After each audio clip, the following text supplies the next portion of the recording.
Causos e contos. As benzedeiras da cidade.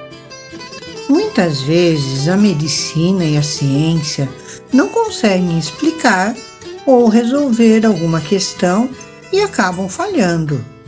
Nesses casos, procuramos outras maneiras de resolvermos nossos problemas. Antigamente, como a maioria do povo são-pedrense morava nos sítios e fazendas, era comum se utilizarem dos saberes de famosas e procuradas benzedeiras e benzedores. Essas pessoas foram importantíssimas para as famílias, pois benziam todo tipo de enfermidade, que iam desde bucho virado até mal-olhado. Se a pessoa tinha perdido alguma coisa muito preciosa ou importante, um documento, pedia para que fizesse o responso. E não é que dava certo? Acabavam descobrindo onde estava o tal objeto? Além disso, era muito comum os donos ou administradores de fazenda chamá-los para que, através de rezas e benzimentos, afastassem as cobras e o gado ou os cavalos pudessem ficar tranquilos. Senão não tinha jeito. Lá na fábrica de doces, o seu Tito Dante chamava o benzedor para que afastasse as abelhas que vinham atraídas pelo cheiro doce do açúcar. Aqui em São Pedro existiam muitas benzedeiras e benzedores. Infelizmente, eu acho que não existem mais e fazem muita falta. Naquela época tinha a Dona Ritinha, o Zé Pipoqueiro, a Tata Dante, seu dito tio do Ida, entre tantos. Mas contaremos sobre a vida de apenas uma dessas benzedeiras.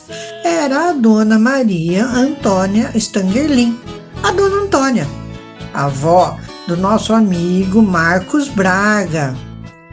Dona Antônia nasceu em 21 de junho de 1913. Sempre foi uma menina doce e moradora da roça, como dizem por aqui. Quando mocinha, casou-se com o senhor Primo Stangerlin e tiveram 5 filhos: o Zinho, a Inês, a Terezinha, a Lourdes e o Dito. Infelizmente, as meninas já faleceram. Deus as tenha.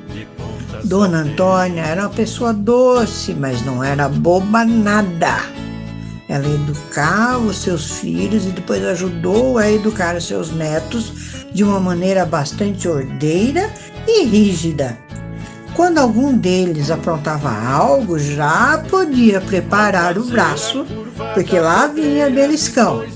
Era doído demais, ficava até roxo, me contaram. Mulher direita, respeitosa e cuidadosa. Cuidava de todos e de tudo, costurava para si e para os seus, fazia os serviços da casa e, desde muito moça, benzia. Na sua casa sempre tinha gente e ela fazia questão de quem fosse se benzer que comesse um pedaço do pãozinho caseiro que ela fazia.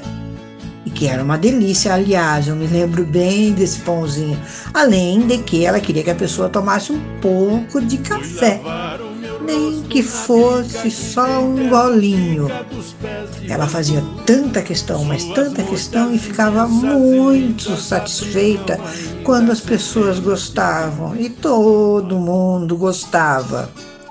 Seu marido, varredor de rua, era tão querido que, quando faleceu aos 67 anos, deram o seu nome a um rancho lá no Tanquã, justa homenagem. Dona Antônia não se casou novamente e continuou cuidando de tudo e de todos. Seus descendentes sentem um enorme carinho por sua memória, sinal de que foi muito querida em vida.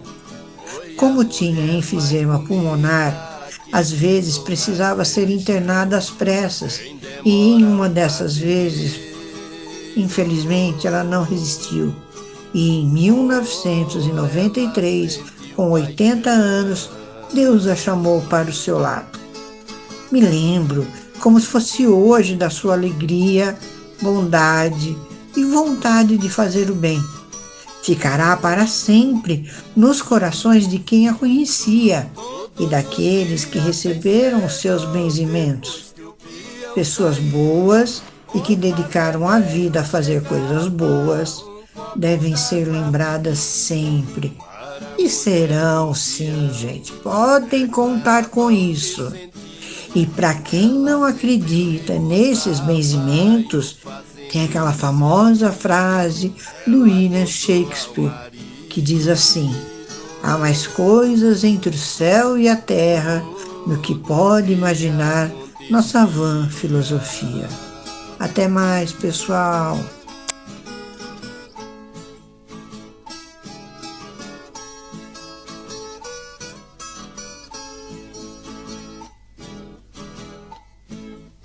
Quando foi um certo dia, em casa o peão ficou, bebendo um copo d'água.